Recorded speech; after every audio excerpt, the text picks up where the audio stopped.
আজকে কান্দি মহকুমা যুব কংগ্রেসের পক্ষ থেকে কান্দি এসডিও সাহেবের কাছে একটা কান্দি মহকুমা যুব কংগ্রেস নেতৃত্ব ডেপুটেশন আমরা দিতে গিয়েছিলাম। যেহেতু উচ্চ মাধ্যমিক পরীক্ষা চলছে সেহেতু আমরা আন্দোলনটা দীর্ঘতম করতে পারলাম না পরীক্ষাটাকে সামনে রেখে, কিন্তু নেতৃত্ব ডেপুটেশন দিয়ে আমাদের যে দাবিটা ছিল, বিশেষ করে দাবি হলো যে কান্দি মহকুমায় যেসব বিএলআরও অফিসগুলো আছে সেই বিএলআরও অফিসগুলোর যে দালাল রাজ চলছে, যে জমি মাফিয়াদের রাজ চলছে, সেই জমি মাফিয়াদের বিরুদ্ধে আজকে এসডিও সাহেবের কাছে আমরা এসে কথোপকথন বলেছি সহ আমরা 10 দফা দাবি নিয়ে এসডিও সাহেবের সামনে আমরা বসেছিলাম।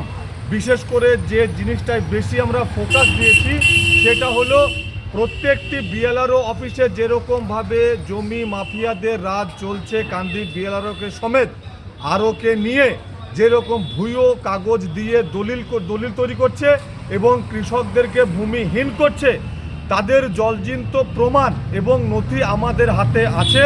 সেই নথি আমরা একটা করে কপি আমরা এসডিও অফিসে দাখিল করেছি এবং এসডিও সাহেবকে বলেছি যদি খুবই তাড়াতাড়ির মধ্যে প্রশাসনিক ভূমিকা পালন আমরা দেখতে না পাই তাহলে কান্দি মহকুমা যুব কংগ্রেস এই ভূমিকা পালন করবে এবং কান্দি বিএলআরও অফিসে গিয়ে এই বিএলআরও অফিসের কিন্তু সামনে বসে থেকে যতক্ষণ না সেই সব জিনিসের মানে আমাদের প্রশ্নের উত্তর দিতে না পারে তাহলে কিন্তু কান্দি বিএলআরও অফিসের খবর কিন্তু আমরা করব এবং এই কথা আমরা এসডিও সাহেবকেও জানালাম।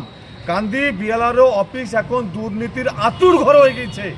কত কৃষককে ভূমিহীন করছে, কত কৃষককে জমিহীন করছে, কত মানুষকে যারা রাস্তার ধারে জমি আছে তাদেরকে মারধর করে এই তৃণমূলের নেতারা বিএলআরও অফিসকে সাথ করে প্রশাসনকে সাথ করে তাদেরকে ভূমিহীন করে দিচ্ছে।